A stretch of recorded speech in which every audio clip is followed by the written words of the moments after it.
అంకురం అంటే ఏంటంటే చిన్న మొలక అని అర్థం కదా. ఏముంది అక్కడ 11వ అధ్యాయం మొదటి మనిషిలో, యెషయ మొద్దు నుండి చిగురు పుట్టును, వాని వేరుల నుండి అంకురము ఎదిగి ఫలించును. ఎంత కవితాత్మకంగా ఉంది కదా. కాబట్టి యెషయ ఎవరన్నమాట? దావీదు గారి తండ్రి. యెషయ కుమారులు అని ఉంటుంది కదా సమూయేలు గ్రంథంలో. నీకు ఎంతమంది పిల్లల్ని? సమూయేలు ప్రవక్త గారు వెళ్ళి, సమూయేలు గారేనా పిలవమంటే అందరిని పిలుస్తాడు, దావీదు గారిని నెగ్లెక్ట్ చేస్తాడు. ఇదిగో మా పిల్లలందరూ వీళ్ళేనండి అని చెబుతాడు.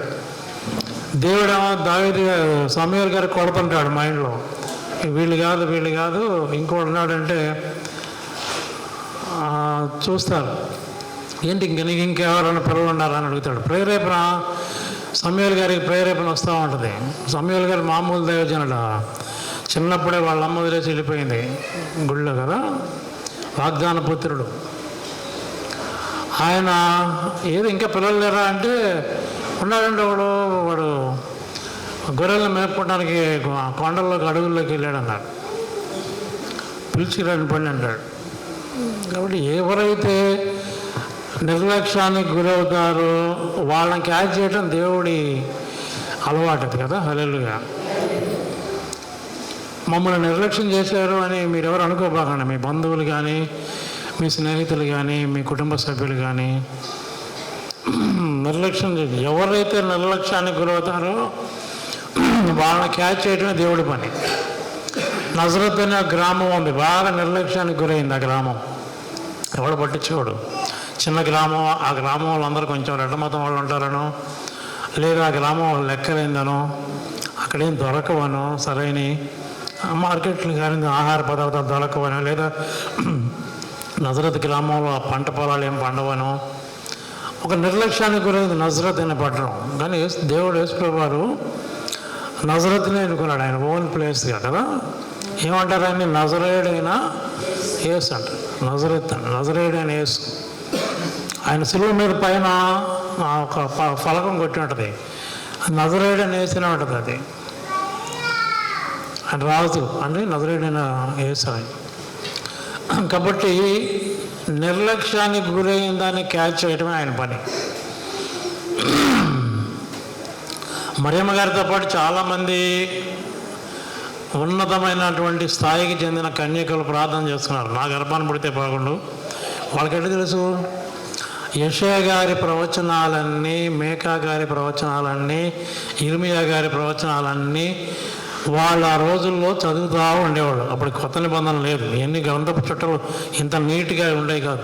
చక్కగా వాళ్ళ ధర్మశాస్త్రాల్లో ఏ చుట్టగా చుట్టం లేదు. యెషయా గ్రంథం వేరువేరుగా అలా ఉండేవి. జాగ్రత్తగా ఆ చర్మపు కాగితాల మీద చుట్టల మీద రాసినవి అవి వాళ్ళు వాళ్ళ ధర్మశాస్త్రోపదేశకులు వాళ్ళ మందిరాల్లో, సమాజ మందిరాల్లో చెప్తూ ఉంటే వీళ్ళు వింటూ ఉండేవాడు.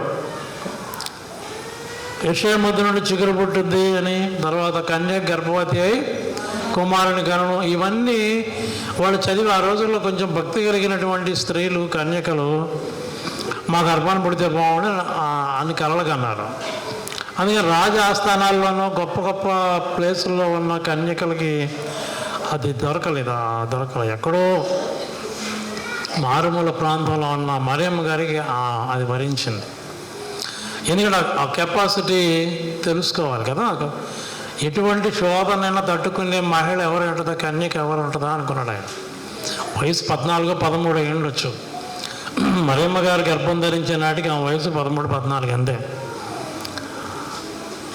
కానీ దేవుడికి దర్శనం, విజన్ చూశాడు, అమ్మాయి మైండ్ సెట్ చూశాడు ఆయన. భక్తి గల కన్యక ఎలాంటి పరిస్థితులు ఎదుర్కోవాలి, ఆమె పురుషుడి ప్రమేయం లేకుండా గర్భం ధరిస్తుంది అనే వార్త పెద్ద బాంబు బ్లాస్టింగ్ అనమాట, బ్రేకింగ్ న్యూస్. ఆమెకి దాన్ని తట్టుకోవాలి ముందు. నా వల్ల కాదు, నాకు వద్దని అనలేదమ్మా. ఇది ఎట్లా సాధ్యమని అడిగింది మతిపోయి. నీకు సహజమే, పరిశుద్ధాత్మ వల్ల జరుగుతుంది. అప్పటికే ప్రధానం జరగబడింది యేసేపు గారితో. ఈ సమస్యలన్నీ చుట్టుముట్టిన కొంచెం ధీరవనితగా నిలబడింది. ఆ తర్వాత యోసేపు గారి పానీలే నా గర్భాన ఒక అద్భుతమైనటువంటి దేవకుమారుడే పుడుతున్నప్పుడు ఇక నాకంతా 3 పూలు 6 కాయలు ఉంటుంది, ఇంక ఏం విటమిన్ ట్యాబ్లెట్లు మింగనక్కర్లేదు, పెద్దగా నొప్పులు కూడా ఉండకపోవచ్చు అనుకుని ఉండొచ్చు చిన్నపిల్ల కదా. కానీ ఎలాంటి శ్రమలు మొదలైనవి అంటే జనసంఖ్య రాయబడటానికి వాళ్ళ నజరేతు నుంచి భర్త కోసం అని చెప్పేసి బెత్లెహేం వెళ్ళాల్సి వచ్చింది గాడిద మీద. చలికాలం, రాత్రులు, గుంట మెట్లు, నిండు గర్భిణి ఊహించుకోండి కదా. బెందెత్తబాకమ్మ అంటారు మన వాళ్ళు గర్భిణి ధరించడానికి. ఒక గర్భిణిని వంగబాకమా బెందెత్తబాకు అపురూపంగా ఒక గర్భిణీ స్త్రీని చూసే సమాజం. కానీ యేసుప్రభు వారు ఆ గర్భంలో ఉన్నాడు. కానీ పరిస్థితి ఏంటి? నజరత్ నుంచి బెత్లెహేము గాడిద మీద గుంటా మెట్లతో చలికాలం వెళ్ళాల్సి వచ్చింది. దేవుడి మార్గాలన్నీ అలానే ఉంటాయి, దేవుడి చిత్తం అంతా అలానే ఉంటుంది. అలా వెళ్ళిపోయి అక్కడ డెలివరీ అవుదామంటే ఎక్కడ సత్రంలో స్థలం లేదు. చివరికి ఒక కొండ గుహలో, ఒక పశువుల పాకలంటే ఒక కొండ గుహలో ఆమె డెలివరీ అయింది. వీటిన్నిటిని తట్టుకోవాలి. సుమియోన్ దగ్గరికి వస్తే ఏమన్నాడు ఆయన? అమ్మ నీ గర్భంలో నుంచి ఖడ్గం దూసుకెళ్ళొద్దని చెప్పాడు. ఆ మాట అర్థం కాలేదు ఆమెకి. తర్వాత ఎప్పుడు భద్రం చేసుకుంది మనసులో. చిన్నపిల్లకి ఎంత అయోమయంగా ఉండొచ్చు. గొర్రెల కాపురులు వచ్చి దేవదూతలు చెప్పారు, ఆకాశంలో దేవదూతలు విహరిస్తా మీరు పోయి చూసిరండి, బెత్లెహేంలో లోకరక్షకుడు పుట్టాడు అని చెప్పేసి ప్రపంచం అంతటికి సంబంధించిన శుభ సమాచారం ఇదని వాళ్ళు వచ్చి గొర్రెల కాపురులు అమాయకంగా వచ్చి మరియమ్మ గారి ముందు చెబితే ఆమె విస్తుపోయి ఉండొచ్చు. వింది బాగా విస్తుపోవాలా. ఎందుకనంటే గాబ్రియల్ దూత ముందుగానే మెంటల్గా ప్రిపేర్ చేశాడు కదా. ఆయనకి ఏం పేరు పెట్టాలో చెప్పాడు, నువ్వు జాగ్రత్తగా ఉండమ్మా ఇట్లా జరుగుద్దని చెప్పాడు. ఆ పునాది గాబ్రియల్ దూత వేసిన పునాది ఆ మైండ్లో ఉండిపోయింది, అంతే హృదయంలో భద్రం చేసుకుంది. గొప్ప గొప్ప జ్ఞానులు తూర్పు దేశం నుంచి వచ్చారు. బంగారం, బోళము, ఇంకోటి ఏంటి సాంబ్రాణి. ఈ 3 యేసుప్రభు దగ్గరికి అర్పించి బాలయేసును ఆరాధించారు. ఏంటి ఇదంతా? ఓహో బ్రహ్మాండంగా ఉంది అనుకుంది. అంతలోకి ఏమొచ్చిందంటే హేరోదు రాజు మొత్తాన్ని చంపేస్తానన్నాడు. హేరోదు రాజుకి ఏమైంది? 2 నెలల లోపు ఉన్న వాళ్ళందరినీ కూడా, నెలల వయసు ఉన్న వాళ్ళ పిల్లలందరినీ చంపేమన్నాడు. వాళ్ళు జ్ఞానులేమో హేరోదు రాజుకి సరైన ఇన్ఫర్మేషన్ ఇవ్వాల. యూదులకి రాజు ఏంటి, నేనే రాజునైతే యూదులకి రాజు పుట్టాడు అంటాడు, మొక్కలని తుంచేయడం బెటర్ అని హేరోదు రాజు పెద్ద రామాలు అంగలార్పు వినబడిన ఉంటుంది కదా. పిల్లలందరూ చంపేశారు.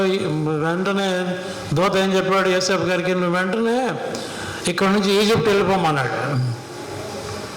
నువ్వు ఈజిప్ట్ వెళ్ళిపో, నువ్వు ఇక్కడ ఉండబాకు అన్నాడు. మళ్ళీ కింద మీద పడదా చిన్న బిడ్డ, పసిబిడ్డను తీసుకొని ఈజిప్ట్ వెళ్ళిపోయారు వాళ్ళు.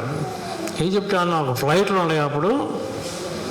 మన ఏదో విమానాలన్నీ ఇండిగో విమానాలు ఆగిపోతే ఆ ఎయిర్పోర్ట్లో నానా రభస జరిగింది. వాళ్ళు విసుక్కున్నారు, గందరగోళం అయింది దేశం అంతా. ఎగిరిపోవటానికి ఆ రోజుల్లో ఫ్లైట్లు ఏం లేవు, ట్రైన్లు లేవు, బుల్లెట్ ట్రైన్లు లేవు, మన ఏసీ బస్సులు కూడా లేవు. నువ్వు ఈజిప్ట్ వెళ్ళిపో అని చెప్పింది దేవదూత చెప్పాడు. వెంటనే మళ్ళీ చిన్న బిడ్డను తీసుకుని ఈజిప్ట్ వెళ్ళిపోయాడు. అవన్నీ ఎంత ఈజీగా ఉందో ఈ టాస్క్, అంత కష్టంగా ఉంది మరియమ్మ గారికి. అలా ఇవన్నీ కూడా ఎలాంటివి అంటే దేవుడి చిత్తం మీద ఆధారపడి ఉంటుంది. దేవుడి చిత్తం మీద ఆధారపడి ఉంటుంది. బాగా నిర్లక్ష్యం చేయబడినటువంటి ఆ కుటుంబాల నుండి, ఒక పేద కుటుంబం నుంచి యేసుప్రభు వారు ఉద్భవించారు. యెషయా నుంచి ఎందుకు ఆ వాగ్దానం చేశారంటే, యెషయా గారి విషయంలో ఏం జరిగిందంటే, అప్పుడున్న పరిస్థితి ఏంటంటే, ఇది రాసినప్పుడు పరిస్థితి ఇజ్రాయేలీలు యోధా రాజ్యం బాబిలోన్ చెరకు వెళ్ళిపోయారు. 70 సంవత్సరాలు కదా బాబిలోన్ చెర. యెరూషలేం దేవాలయాన్ని, యెరూషలేం పట్టణాన్ని నాశనం చేసి చాలామందిని వాళ్ళు చెరకు పట్టుకుపోయారు. ఎందుకంటే వాళ్ళు ఇజ్రాయేలీలు దేవుని ఆజ్ఞని విస్మరించారు. వాళ్ళు దేవుడి ఆజ్ఞని విస్మరించారు. చూడండి, మొదటి అధ్యాయం ఉంటుంది. మొదట ఎత్తుకుంటామే సెటైరికల్గా ఉంటుంది. దేవుడు ఎంత కోపంగా మాట్లాడాడంటే, యెహోవా మాట్లాడుతున్నాడు, ఆలకించు, భూమి చెవియెక్కుము, నేను పిల్లల్ని పెంచి గొప్పవారిగా చేస్తుని వారు నా మీద తిరగబడి ఉన్నారు. నేను జాగ్రత్తగా ఇశ్రాయేలీయుల్ని ఎంత జాగ్రత్తగా తీసుకొచ్చాను ఈజిప్ట్ నుంచి కనాన్ దేశానికి. జాగ్రత్తగా తీసుకొస్తే నన్ను తిరగబడ్డారంట వాళ్ళు. తిరగబడ్డారు. 15వ వచనం చూడండి. మీరు 1వ అధ్యాయం 15, మీరు మీ చేతులు చాపినప్పుడు మిమ్మల్ని చూడక నా కన్నులు కప్పుకుందను. దేవుడు అంటున్నాడు ఇర్షా గారి ద్వారా. మనం చేతుల పైకి అప్పుడప్పుడు ఇలా అంటుంటాం కదా, పాస్టర్ గారు కొన్నిసార్లు కొన్ని మందిరాల్లో మీరు 2 చేతులు పైకి ఎత్తండి అంటే అందరు పైకి ఎత్తి అంటున్నారు. ఏమంటున్నారు? మనం భక్తిగా ఉండి చేతులు ఊపితే దేవుడు కూడా ఎంజాయ్ చేస్తాడు. మనం మనసులో నానా రభస పెట్టుకొని చేతులు ఇలా ఊపి మనం డ్యాన్స్ చేసినా పట్టించుకోడు ఆయన. ఇశ్రాయేలీయులు చేసే పనికి ఏమంటున్నాడు ఆయన? మీ చేతులు చాపినప్పుడు చూడక నా కన్నులు కప్పుకుందను. మీరు బహుగా ప్రార్థన చేసినాను నేను వినను. మీ చేతులు రక్తంతో నిండిని. మిమ్మల్ని కడుక్కొనడి శుద్ధి చేసుకోండి. మీ దృష్టిలో నాకు కనపడంగా వాటిని తొలగింపుడి. కీడు చేయటం మానడి, మేలు చేయటం నేర్చుకోండి. తిరగబడి అన్నాడు. తిరగబడి మీ అన్నీ కూడా నాకు అనవసరం. పాపుల గుంపుతో కూడిన ఉత్సవ సమాజమును నేను ఓర్చజాలను. పైన 13వ వచనం చూడం. మీ నైవేద్యము నాకు వ్యర్థము, నాకు అసహ్యము పుట్టించము. ధూపార్పణము దానిక తేకుడి. పాపుల గుంపు కూడిన ఉత్సవ సమాజమును నేను ఓర్చజాలను. యెషయా గ్రంథం 1వ అధ్యాయంలో ఉండే ఇవన్నీ. ఇలాంటి పరిస్థితుల్లో వాళ్ళు 70 సంవత్సరాల పాటు ఇజ్రాయెల్ సమాజం మొత్తాన్ని నెబుకద్నెజర్ అనే రాజు తీసుకెళ్ళిపోయాడు. బాబిలోను తీసుకెళ్ళిపోయాడు. 70 సంవత్సరాలు, 1 సంవత్సరం కాదు, 2 సంవత్సరాలు కాదు.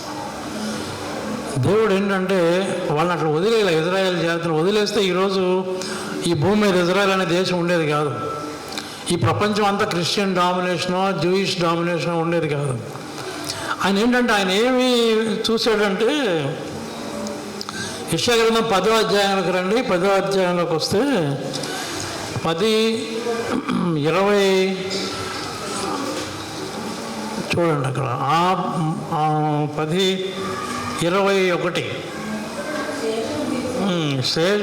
శేషము తిరుగును, యాకోబు శేషము బలవంతుడకు దేవుని వైపు తిరుగును.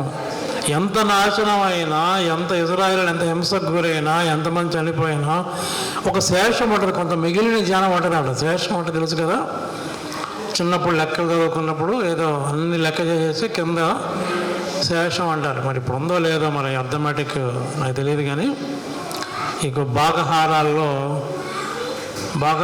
నుండి ఆ లెక్కల్లో ఏంటంటే అన్ని చేసి కింద ఒక రౌండ్ వేసి శేషం 3, 4 ఉండేది. 10లో నుంచి 6 పోతే ఎంత? 4 శేషం ఎంత? ఇట్లా తెలిపోతామండి మేము అంటారు. కాబట్టి శేషం అంటే ఎంత పోయినా కూడా కొంత మిగిలి ఉంటుంది. ఎన్ని పోయినా కూడా మిగిలి ఉంటుంది. 10లో నుంచి 9 పోతే 1 శేషం. ఇజ్రాయేలు ఎంత ఏదైనా కూడా ఇక్కడ ఏముంది? 21వ అధ్యాయంలో శేషము తిరుగును, యాకోబు శేషము బలవంతుడకు దేవుని వైపు తిరుగును. నీ జనులైన ఇశ్రాయేలు సముద్రపు ఇసుక వలె ఉండినను దానిలో శేషమే తిరుగును. మిగిలిన జనాన్ని మళ్ళీ ఆయన పట్టుకొని తీసుకొచ్చే క్రమం, మిగిలిన జనాన్ని మళ్ళీ తీసుకొచ్చేది, శేషాన్ని పట్టుకొచ్చేసి జనం పరిస్థితి అన్నమాట. ఆ క్రమంలో ఎందుకు ఇదంతా అంటే ఆయన అంతకుముందు దావీదు గారికి ఒక వాగ్దానం చేశాడు. దావీదు గారికి ఏం వాగ్దానం చేశాడంటే చూడండి, 2వ సమూయేలు గ్రంథంలో. ఇదంతా దేనికి సంబంధించిందే? యెషయా మూర్తికి సంబంధించిందే. సమూయేలు గ్రంథం 2వ అధ్యాయంలో 7వ అధ్యాయం సమూయేలు 7వ అధ్యాయంలో 12 నుంచి చూస్తే అక్కడ ఆయన దావీదు గారికి నాతాను ప్రవక్త ద్వారా ఒక మంచి మాట చెప్తాడు. ఆయన 7వ అధ్యాయం 2:37 నేను చదువుతాను చూడండి అందరూ. 7వ అధ్యాయం 12 నుంచి. నీ శత్రువుల మీద నీకు జయమిచ్చి నీకు నెమ్మది కలుగజేసి ఉన్నాను. మరియు యెహోవానగు నేను నీకు తెలియజేయనిదేమనగా నీకు సంతానము కలుగజేయుదును. నీ దినములు సంపూర్ణమగినప్పుడు నీవు నీ పితరులతో కూడా నిర్దించిన తర్వాత నీ గర్భములో నుండి వచ్చిన నీ సంతతిని హెచ్చించి రాజ్యమును అతనికి స్థిరపరిచేదను. అతడు నా నామఘనత కొరకు ఒక మందిరం కట్టించను, నేను అతనికి తండ్రిని అయ్యిందును, అతను నా కుమారుడు అయ్యాడును, అతడు పాపం చేసిన నిన్ను స్థాపించుటకే. కాబట్టి నీ సంతానమునకు నీ రాజ్యమును నిత్యము స్థిరపరచును. ఇదంతా ప్రవక్త ద్వారా దావీదు గారికి చెప్పాడు. నీతోనే అంతమైపోతుంది, నీ సంతానాన్ని నీ గర్భం నుంచి వచ్చేవాడు రాజ్యాన్ని స్థిరపరుస్తాను అంటే సొలొమోను గారి గురించే కాదు, ఇందులో అంతర్లీనంగా యేసు ప్రభు వారి జన్మం గురించి కూడా ఉంది. ఆ ప్రవచనాన్ని చెప్తే దాని నెరవేర్పు మళ్ళీ ఇర్షా గారు అందిపుచ్చుకున్నాడు. ఎందుకు దావీదు కుమారుడు అనిపించుకోవడానికి యేసు ప్రభు వారు ఇష్టపడ్డాడు తెలుసా? దావీదు కుమారుడు అంత దావీదు పట్టణం అంటారు, దేన్ని బెత్లెహేం అని. బెత్లెహేం దావీదు పట్టణం అంటారు. యేసు ప్రభు వారిని ఏమంటారు? దావీదు కుమారుడు అంటారు. ఆయన ఇష్టపడ్డాడు. దావీదు ఏదో తప్పు చేశాడు కదా, వాళ్ళ బిడ్డను నడిపించుకోవడానికి నాకు నామోషిక ఉంది అని యేసు ప్రభు వారు అనుకోవాలా. దావీదు గారు ఒక తప్పు చేశాడు, ఆ తప్పు ఏం చేయలేదన్నాడు దేవుడు కదా. హల్లెలూయా. మనం ఎన్ని తప్పులు చేస్తున్నామో ఒకటి అనుకుంటే కొట్టేసుకుంటే కదా. దావీదు గారి పట్ల దేవుడు ఏమి సాక్ష్యం ఇచ్చాడంటే బెత్షెబా విషయంలో తప్ప ఇంకేం చేయలేదు ఆయన. బెత్షెబా విషయంలో మళ్ళీ రిపెంట్ అయ్యాడు, బేబస్తంగా రిపెంట్ అయ్యాడు, మామూలుగా కాదు. మళ్ళీ తిరిగాడు. అందుకని దేవుడికి బాగా ఇష్టమయ్యి దావీదు కుమారుడు అనిపించుకోవడానికి ఇష్టపడ్డాడు ఆయన. ఎందుకంటే ఆ ఇజ్రాయేల్ ఆ వంశం నుంచే తీసుకొద్దాం అనుకున్నాడు ఆయన. దావీదు ఎప్పుడో ఎలా ఉందో తెలుసా? నా అలా చేస్తావా, నా గర్భం నుంచి అట్లా చేస్తావా, ఓహో అని ఆయన అంగీ సరి చేసుకొని, కిరీటాన్ని సరి చేసుకొని, జుట్టు సరి చేసుకోవాలి. ఆయన ఏమన్నాడు చూడండి, ఈ 18వ వచనం చూడండి, 2 సమూయేలు 7:18. ప్రవక్త చెప్పి వెళ్ళిపోయాక దావీదు రాజు లోపల ప్రవేశించి యెహోవా సన్నిధిని కూర్చుండి ఇలాగ మనవి చేశాను. యెహోవా సన్నిధిలో కూర్చోడంట. మీరు మోకాళ్ళ మీద ప్రార్థన చేస్తేనే దేవుడు అంటాడని, నాకు మోకాళ్ళ నొప్పులు అండి, మోకాళ్ళు వేయలేనండి అనబాకండి. ఓకే, మోకాళ్ళ నొప్పులు కంటే మోకాళ్ళ వినక్కర్లా, మేము కింద కూర్చోలేకపోతే కుర్చీలో కూర్చోండి. మనసు ముఖ్యం. దేవుడు సన్నిధిలో కూర్చున్నాడు ఆయన. దావీదు గారు కూర్చోండి, మనం ఏం ఆలోచిస్తున్నాం అన్నది ముఖ్యం, మనం ఎలా కూర్చున్నాం అన్నది ముఖ్యం కాదు. మన మైండ్, మన ఆత్మ దేవుడితో కనెక్ట్ అయిందా లేదా అనేది ప్రధానమైన ముఖ్యం. ఏదో కొంతమంది పొర్లు దండాలు అంటారు కదా, కొంతమంది మన దేశంలో పొర్లు దండాలు అంటారు. పొర్లు దండాలంటే మీకు తెలిసి చెప్పనక్కర్లా. నేను పొర్లు అంత అయిపోయిన తర్వాత ఇక మళ్ళీ వెళ్ళిపోయాను, బార్లోనో కూర్చున్నాడు అనుకోండి, ఒక పని అయిపోయిందిలే అనుకొని పొర్లు దండాలు అంతా అయిపోయాగానే ఇంటికి వెళ్ళి ఏం కూర ఉండేవి అని చెప్పి భార్య చుట్టు పట్టుకుని కొట్టాడు అనుకోండి, ఉపయోగం ఏముంది కదా. కాబట్టి మనసు ముఖ్యం, ఈ భౌతికమైనటువంటి విషయాలు కాదు. మనం మందిరంలో కూర్చుంటే పర్వాలేదు, కూర్చొని ప్రశాంతాన్ని మైండ్ దేవుడితో కనెక్ట్ అయ్యేటట్టు చూసుకోవాలి మనం.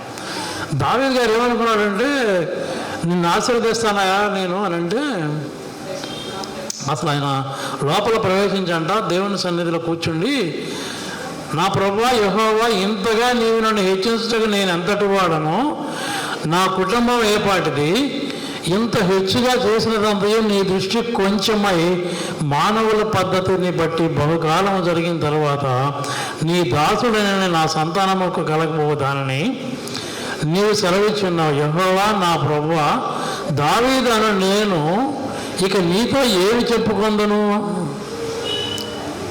అంత అద్భుతమైన రిప్లై ఇచ్చాడు. అసలు నేను ఏ పాటి వాడిని, నా కుటుంబం ఏ పాటిది, ఏంటి ఈ మెరకేలు ఏంటని చెప్పాను.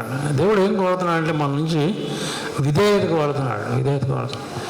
కొంచెం ఏదన్నా ఒక స్థితి రాగానే మనం మిడిసిపడకూడదు, కంప్లీట్ సరెండర్ అయిపోవాలి. దేవుడిని సన్నిధిలో కంప్లీట్ సరెండర్ అయిపోవాలి. మనం సరెండర్ అయినట్టుగా ఈ ప్రపంచానికి కూడా తెలియాలి. దేవుడి దగ్గర సరెండర్ అయ్యి సమాజంలో మళ్ళీ తలెగరేయకూడదు. మనం దేవుడి దగ్గర మాత్రం సరెండర్ అయిపోయి మళ్ళీ సమాజంలో మనం పొగరుగా ఉంటే అది దేవుడి ముఖ దర్శనం చేసిన వాళ్ళం కాదు మనం. కాబట్టి దేవుడు ప్రత్యేకంగా కనపడాలి. మనం ఎంత తగ్గించుకున్నాడంటే అందుకే దావీదు గారు అంటే ఇష్టం. ఆ ప్రవచనం నెరవేర్పు యెషయా గ్రంథంలో, ఇప్పుడు మనం చదువుకున్న సమూయేలు గ్రంథం 7వ అధ్యాయంలో నెరవేర్పు ఎక్కడ స్థిరపడింది? యెషయా గ్రంథంలో స్థిరపడింది, 11వ అధ్యాయంలో స్థిరపడింది. యెషయా మొద్దు నుండి చిగురు పుట్టును, వాని వేరుల నుండి అంకురము ఎదిగి ఫలించును. యెహోవా ఆత్మ జ్ఞాన వివేకములకు ఆధారముగు ఆత్మ, ఆలోచన బలములకు ఆధారముగు ఆత్మ, తెలివిని యెహోవా ఎడల భయభక్తులను పుట్టించే ఆత్మ అతని మీద నిలుచును కదా. మరియమ్మ గారికి గాబ్రియేలుతో ఏం చెప్పాడు? ఎలానైనా పురుషుని అడగందా నేను గర్భం ధరించడం ఏంటంటే ఏమన్నాడు? పరిశుద్ధాత్మ నిన్ను ఆవరించును కదా. పరిశుద్ధాత్మ నిన్ను ఆవరించను, సర్వోన్నతిని కృప నీ మీదుగా కుమ్మరిస్తాడు. ఆ ఆత్మతో పుట్టినటువంటి దేవుని కుమారుడు యేసుప్రభు వారి విషయంలో ఇక్కడ ఏమంటున్నాడు తెలుసా? వాని వేరుల నుండి అంకురము ఎదిగి ఫలించును.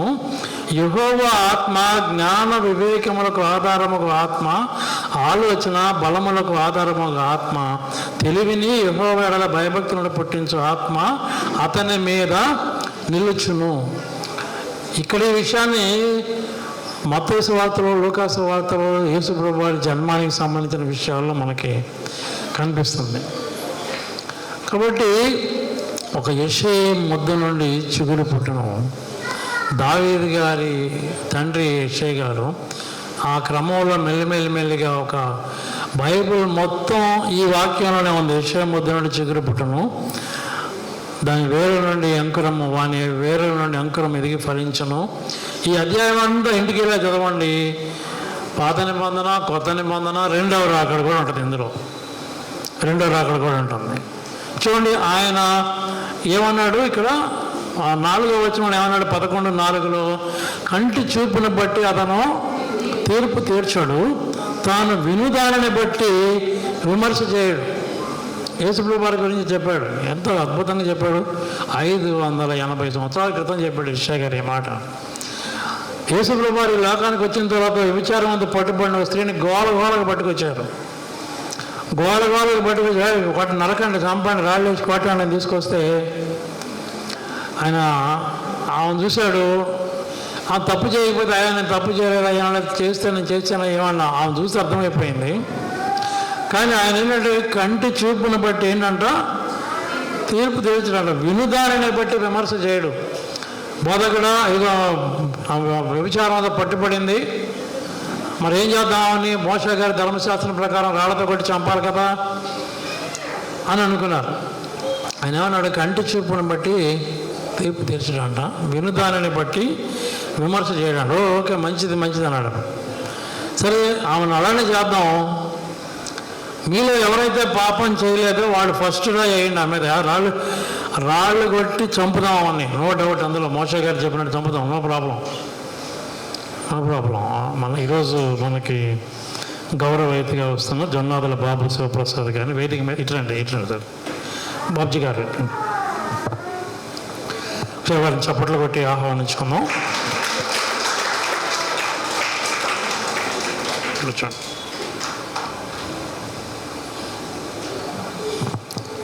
కదా అది ఎంత అద్భుతమైన ప్రవచనం నెరవేర్పు అంటే, కంటి చూపుని బట్టి అతను తీర్పు తీర్చడంట, వినుదానిని బట్టి విమర్శ చేయడంట. మనకి కోర్టులో ఏమంటారు? కోర్టులో న్యాయదేవత బొమ్మ ఎలా ఉంటుంది?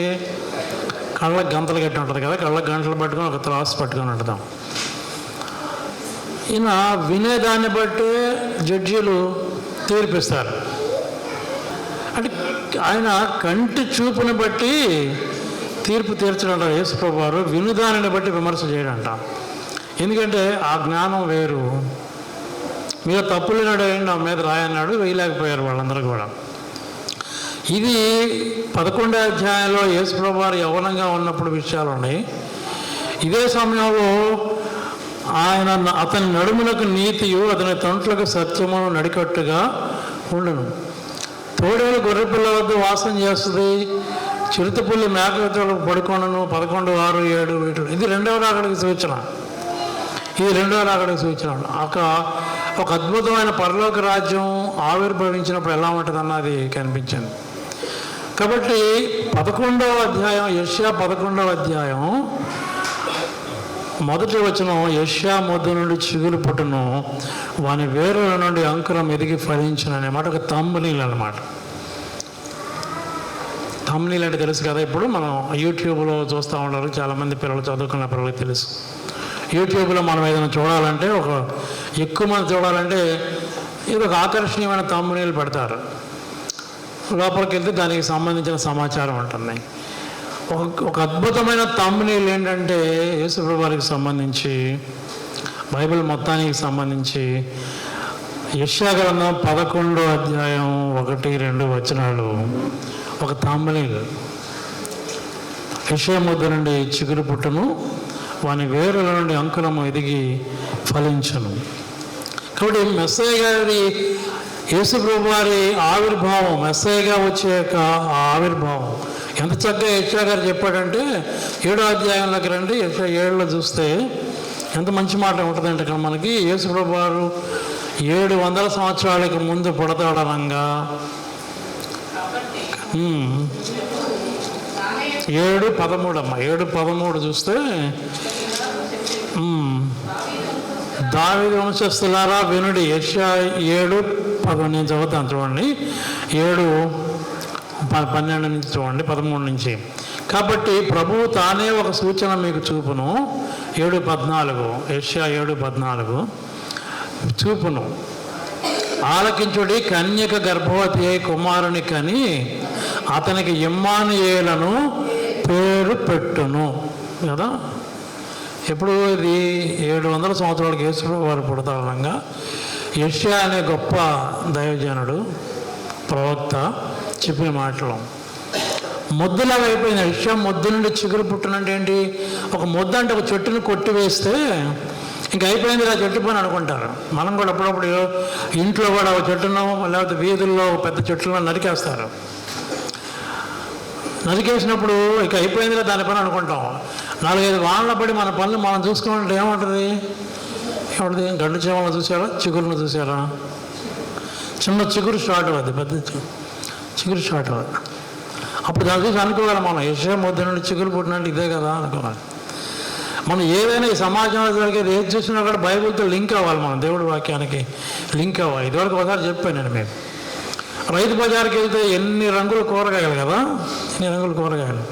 అయినా వాళ్ళ ప్లాస్టిక్ పిల్లలు ఆడుకునే కూరగాయల కాదు. టమాటాలు ఎర్రగా ఉంటాయి, వంకాయలు వైలెట్గా ఉంటాయి, దోసకాయలు పచ్చగా ఉంటాయి, చిక్కుడుకాయలు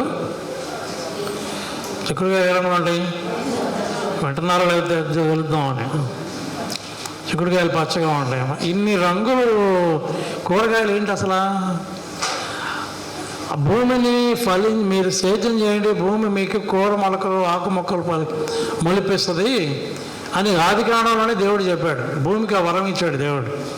అద్భుతమైన కూరగాయలు బండోడు మన ఇంటి ముందుకు వస్తే దేవుడు హల్లెలూయా అనండి. బండోడు ఏంటంటే బేరం ఆడుతున్నారు, వాడికి అర్థం కాదు. ఏంటంటే ఈ కూరగాయలు ఇన్ని రంగులు ఉన్నాయంటే మా దేవుడు చెప్పాడు ఆదికాండంలో ఉంది, ఇది ఎర్రగా టమాటా రంగులో ఉంది, వంకాయ ఎర్ర రంగులో ఉంది.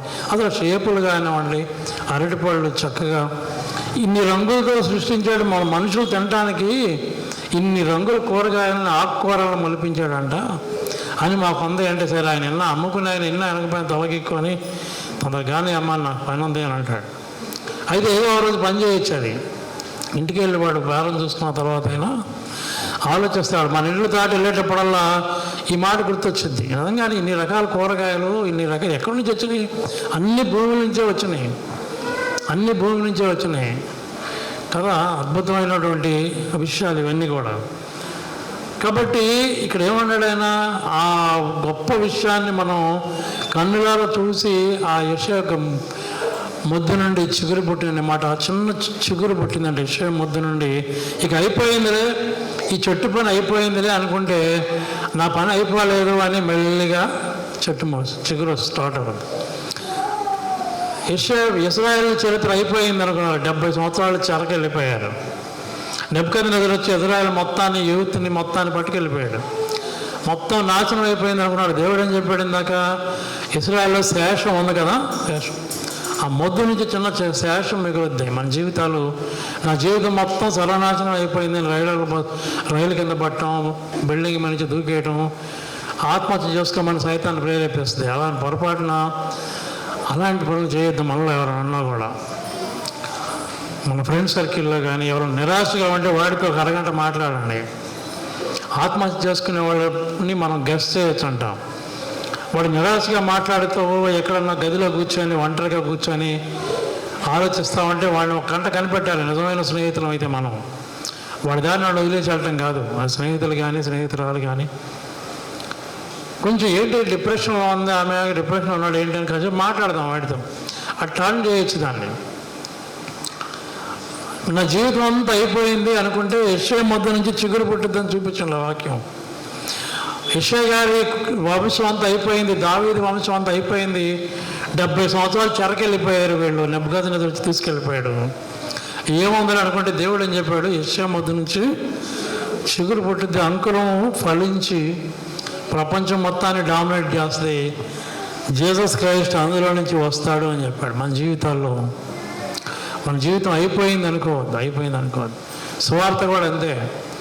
ఇంత గొప్ప సువార్త రాసిన యెషయా గారు గొప్ప ప్రవక్త అంతం ఎలా ఉందో తెలుసా?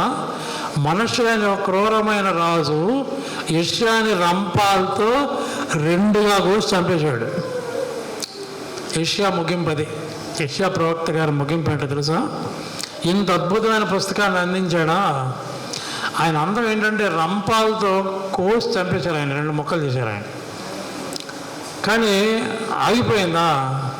ప్రవచనాలు ఆగిపోయినాయా? దేవుడి ఆత్మ ఆగిపోయిందా? యెషయా గారి తర్వాత ఇంకో ప్రవక్త తెచ్చాడు, ఇంకో ప్రవక్త, కంటిన్యూ అవుతానే ఉంది. స్టెఫెన్ చంపేస్తే అయిపోయింది అనుకున్నాడు కదా సౌలు గారు. ఏమన్నాడు సౌలు? ఆయన సావుకి సమ్మతించాడంట. స్టెఫెన్ రాళ్ళు కొట్టి చంపేస్తే అయిపోయింది, క్రైస్తవ్యం పని అనుకున్నాడు. దేవుడు ఏం చేశాడు? ఎవరైతే ఆ చావుకి సమ్మతించాడో ఆ సౌలు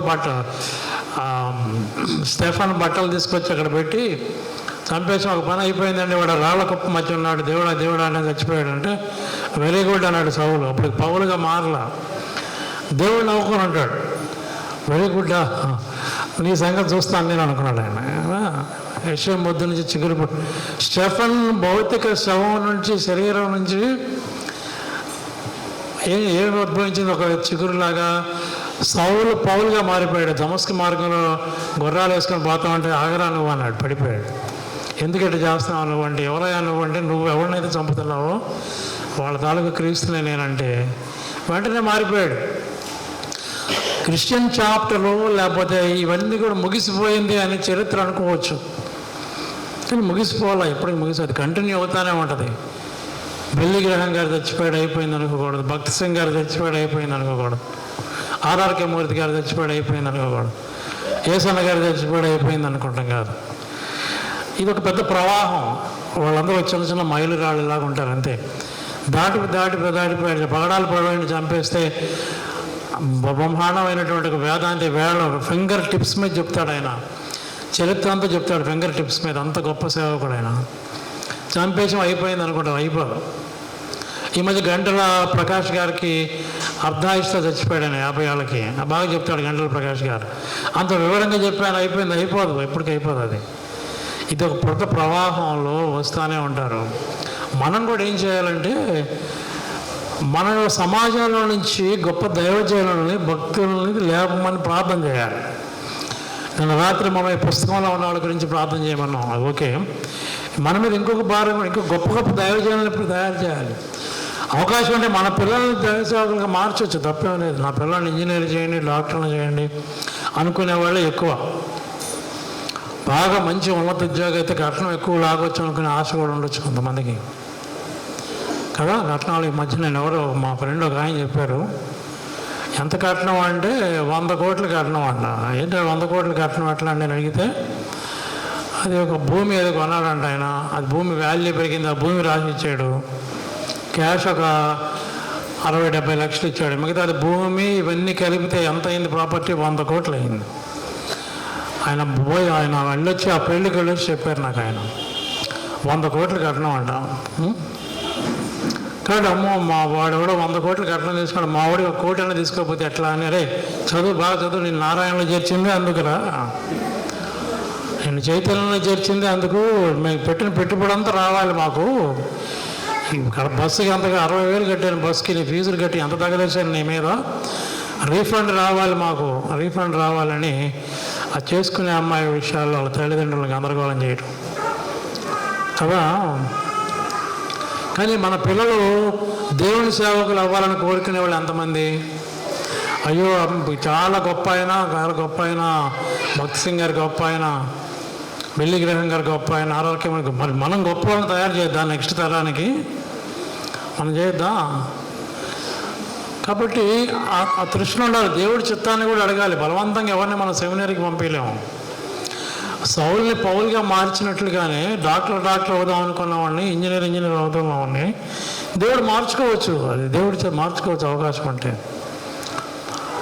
అది కూడా ప్రేయర్ చేయండి. మీ పిల్లల్ని మీరు సెమినరీకి పంపమను, సేవకులను చేయమని నేను అనను. అది దేవుడికి మీకు ఉన్నటువంటి సంబంధం. ఒక ప్రార్థన చేయండి కనీసం. లేకుండా గొప్ప గొప్ప భక్తులను తయారు చేసేలాగా మీరు తయారు చేయండి. కాబట్టి స్మాష్ అయిపోవడానికి వీలేదు. అది మనం చేయకపోయినా ఆయన చిత్తం అంటూ ఉంటుంది. యెషయా మొద్దు నుండి చిగురు పుట్టుద్దంట. మన వంశం అయిపోయింది అనుకోకండి, ఏదో ఒక రూపంలో చిగురు వస్తుంది.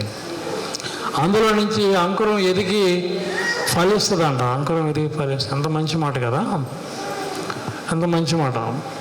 ఇంకా మొలకలు చిన్న మొలకలు మంతెన సత్యనారాయణ గారు చెప్తారు కదా, మొలకలు తినమని చెప్తాడు ఆయన. ఏం చేయాలి? ఎలా మొలకలు వస్తాయి?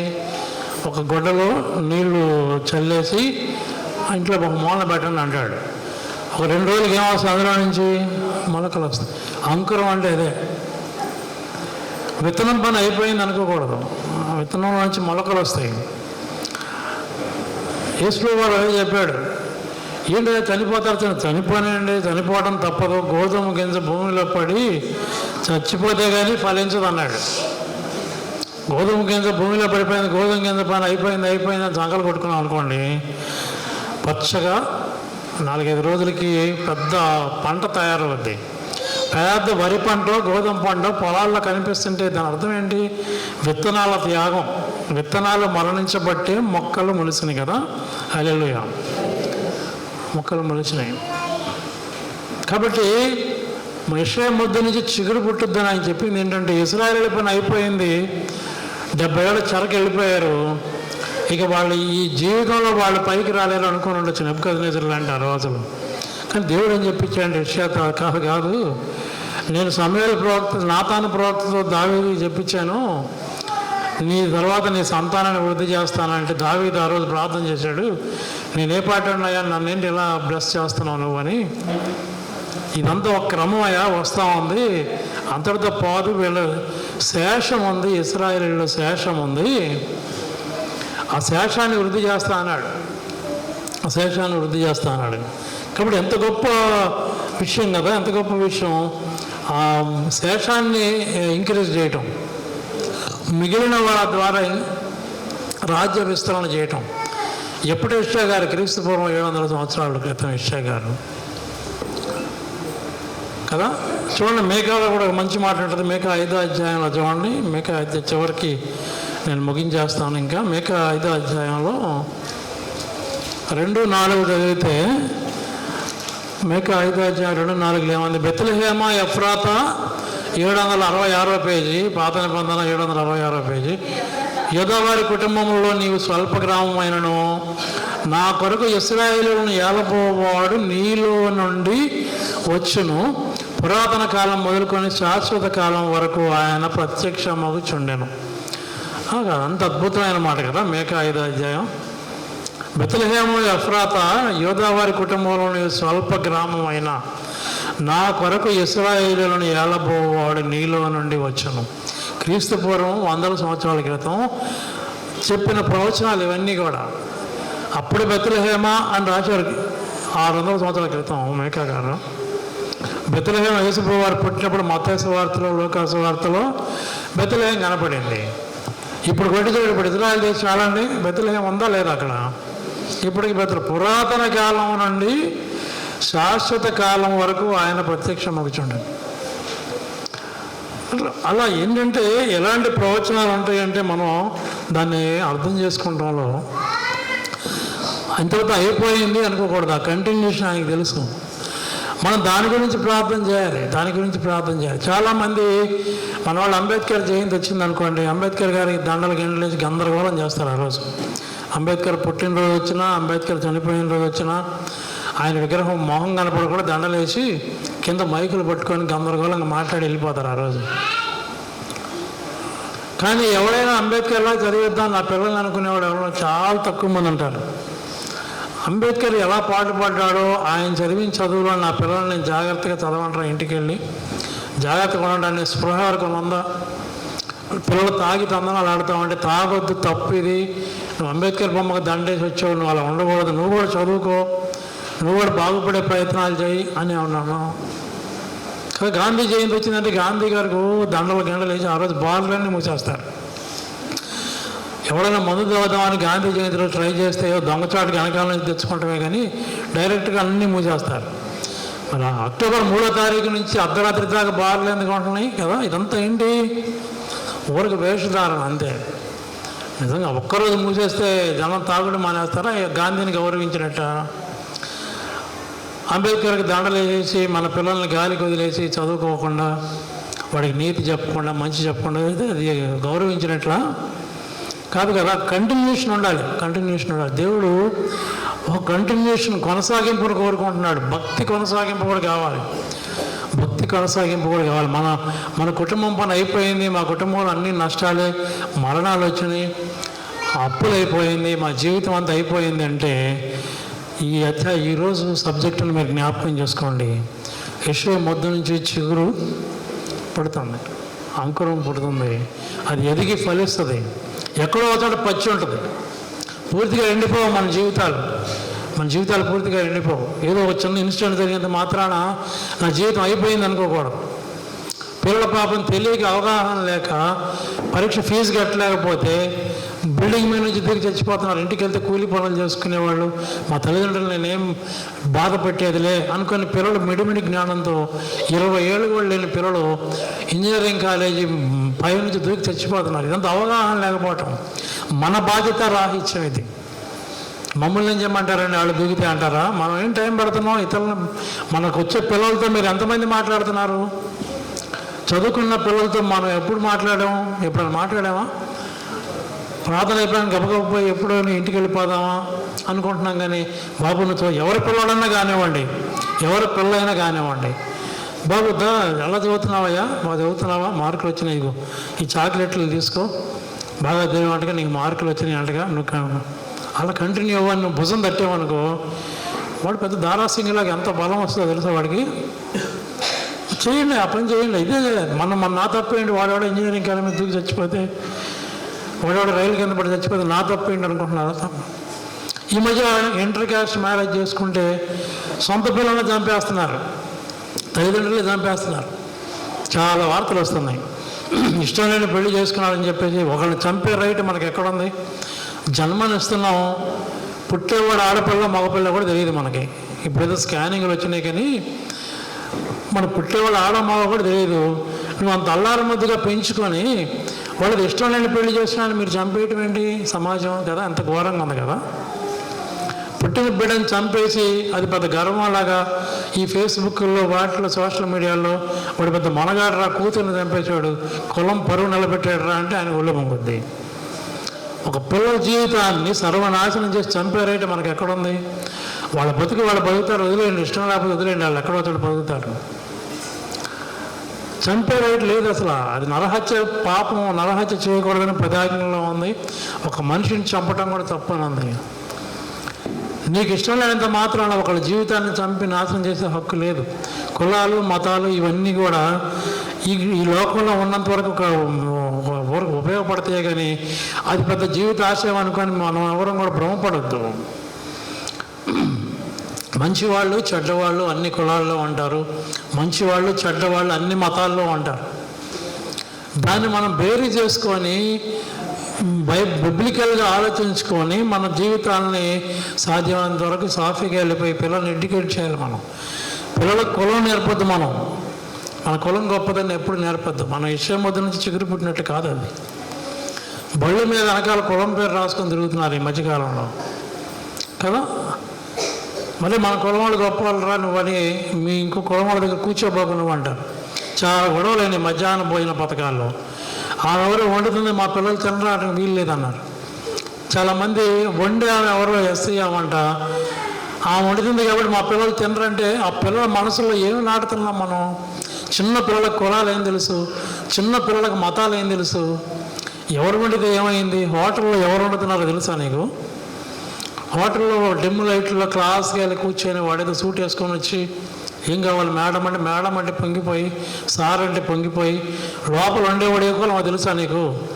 ప్లేట్ పట్టుకొచ్చినవాడు ఏ కులమో తెలుసా నీకు? తెలియదు. మధ్యాహ్న భోజన పథకం అమాయకమైన పిల్లలు, అన్ని కులాల్లో చిన్న పిల్లలు అమాయకులే. వాళ్ళు వండి పెడితే వండితే మేము తినమంటే ఏం నాడుతున్నాం పిల్లల మనసుల్లో మనం కదా. మన పిల్లల్లో మనకు ఒక క్రైస్తవం ఏమైనా నేర్పిస్తుందంటే ఒక అద్భుతమైన సమాజాన్ని నిర్మించమని చెప్తుంది ఆయన. క్రైస్తవం అని చెప్తుంది. చిన్నపిల్లల్ని త్యాగండి. సండే స్కూల్ పిల్లల్ని దగ్గరికి పిలవండి. మా పిల్ల కాదు, మా పిల్లడు కూడా వస్తే బాగుండేది. అరే ఆ పక్కింటి పిల్ల వెళ్తుంది, నువ్వు వెళ్ళట్లేదు ఏంటి అని ఇంటికి వెళ్ళి చావపడ్డ బాధపడకండి. చక్కగా అన్వయించండి. సండే స్కూల్కి వచ్చే పిల్లల్ని ప్రేమతో పలకరించండి. చదువుకుంటున్న పిల్లల్ని ప్రేమతో పలకరించండి. అబ్రహాం లింకన్ గారంటే జేబు నుండి చాక్లెట్లు వేసుకునేవాడు అంట. చిన్నపిల్లలు కనపడగానే వందనాలు, గుడ్ మార్నింగ్ బాబు అని గుడ్ మార్నింగ్ పిల్లల్ని పలకరించి చాక్లెట్ ఇచ్చేవాడు అంట. ఆయనకి ఏమైనా పిచ్చా? చిన్నపిల్లలకి గుడ్ మార్నింగ్ థ్యాంక్స్ చెప్పి వందనాలు చెప్పి చాక్లెట్లు ఇస్తామంటే వాళ్ళలో ఎవడు పెద్దోడయ్యి అమెరికా ప్రెసిడెంట్ అవుతాడో, ఎవడు గొప్ప డాక్టర్ అవుతాడో, ఎవడు గొప్ప శాస్త్రవేత్త అవుతాడో నేను చూస్తానా? అప్పుడుగా నేను బతికుంటానా? ముందుగానే వాడిని గౌరవిస్తున్నాను అనేవాడు అంట ఆయన కదా. హల్లెలూయా. ముందుగానే గౌరవిస్తున్నాను. అంత గొప్ప విజన్ ఉంది అబ్రహాం లింకన్ గారికి. కాబట్టి మనం చిన్నపిల్లల్ని పిలవండి, వాళ్ళ భుజం తట్టండి, నిరాశపడబాకండి. నీ చదువు ఆపేసినందుకు నిరాశపడబాకు. చదువు ఒక్కటే ధ్యేయం కాదు. నువ్వు తప్పినందుకు బాధపడబాకు. జీవితంలో ఈ పరీక్ష ఒకటి పాస్ అవ్వడమే పెద్ద ఏమేం కాదు. చాలా ఉన్నాయి జీవితంలో, మనం బతకడానికి మార్గాలు చాలా ఉన్నాయి. ధైర్యం చెప్పండి. 2 మార్కులు తగ్గినందుకు మాత్రం ఆ పిల్లల్ని తిట్టబాకండి. ధైర్యం చెప్పండి. ఏం పర్లేదు. ఎడిసన్ అని ఆయన పెద్ద మొద్దు. ఎడిసన్ శాస్త్రవేత్త ఎడిసన్. ఈ బల్బు కరెంట్ కనుక్కుంది ఆయనే. అదొక్కటే కాదు, ఇప్పుడు ఈ గంట సరిపోదు ఆయన కనుక్కున్నాయి చెబితే. వీడు మొద్దోడని ఎడిసన్ ఇంటికి పంపించేశారు. థామస్ ఆల్వా ఎడిసన్ కదా, ఇంటి దగ్గర చదువుకున్నాడు. వాళ్ళ అమ్మ ఎంకరేజ్ చేస్తే ఇంటి దగ్గర చదువుకొని మనం ఉపయోగించే వస్తువుల్లో దాదాపు 60% 50% ఆయన కనిపెట్టి. మన బడి చదువు ఆగిపోయినంత మాత్రాన, ఇంకోటి అయినంత మాత్రాన పిల్లల్ని డిస్కరేజ్ చేయొద్దు. ఇతర పిల్లల్ని ప్రోత్సహించడం కూడా నేర్చుకోండి. మనకు పిల్లలు ఉన్నా లేకపోయినా ఇంకా చంటి పిల్లల్ని దగ్గరకు తీసుకోండి. బాగా చదువుకోమ్మా, బాగా నేర్చుకో, ఇదిగో ఈ చాక్లెట్ తీసుకో, ఇంటి దగ్గర చదువుకున్నావు, మీ అమ్మా నాన్న మాట వింటున్నావా, బాగా చదువుకున్నావా చెప్పండి. అది ఒక ముద్దు లాంటి మన నుంచి ఒక చిగురు రావాలి. హల్లెలూయా. ముద్దుబారిపోయినాయి మన మనసులన్నీ కులాలతో, మతాలతో, ద్వేషంతో, కోపంతో, అర్థం లేని అసహనంతో మొద్దుబారిపోయింది మన శరీరాలు, మన మనస్తత్వాలు మొద్దుబారిపోయినాయి. ఈ మొద్దు నుంచి ఒక చిగురు పట్టాలి. ఒక అద్భుతమైన పచ్చటి చిగురు రావాలి. ఒక దేవ స్వభావం రావాలి. శతాబ్దాల క్రితం యేసు ప్రభువు వారి గురించి యెషయా చెప్పాడు, ఇర్మీయా చెప్పాడు, మీకా చెప్పాడు. అవన్నీ నెరవేరినాయి. ఈరోజు మనం ఒక మొద్దు లాంటి మన నుంచి ఒక మంచి స్వభావం రావాలి. ఒక చిన్న మొలక వస్తే, మంచితనం అనే విత్తనం వస్తే అది ఫలిస్తుంది, ఎదిగి ఫలిస్తుంది. సమాజం అద్భుతంగా తయారవుద్ది. ఆ బాధ్యత మన మీద పెట్టాడు, దేవుడు పెట్టాడు మన మీద. ఆ బాధ్యతను విస్మరించకూడదు. కాబట్టి ఒకసారి చదువుకొని ముగింపులకు వెళ్దాం. యెషయా 11వ అధ్యాయం 1వ వచనం. యెషయా మధ్య నుండి చిగురు పుట్టి. మీరు కూడా చెప్పండి, ఒక్క నిమిషం ఆగండి, నేను చదువుతాను. మీరు కూడా ఉత్తర ప్రత్యుత్తరంలో చెప్పండి, కూర్చొని చెప్పండి, పర్లేదు. మళ్ళీ ఇప్పుడు నిలబడాలి కాబోలు అనుకోబాగండి. నేను చెప్పింది చెప్పండి చాలు. 11వ అధ్యాయం తీయండి అందరూ. యెషయా 11. యెషయా మధ్య నుండి చిగురు పుట్టును, వాని వేరుల నుండి అంకురము ఎదిగి ఫలించును. యెహోవా ఆత్మ జ్ఞాన వివేకములకు ఆధారముగా ఆత్మ, ఆలోచన బలములకు ఆధారముగా ఆత్మ, తెలివిని యెహోవా ఎడల భయభక్తులను పుట్టించు ఆత్మ అతని మీద నిలుచును. యెహోవా భయము అతనికి ఇంపైన సువాసనగా ఉండును. దేవుడు తన వాక్యం మన అన్నిటిలో దీవించును గాక.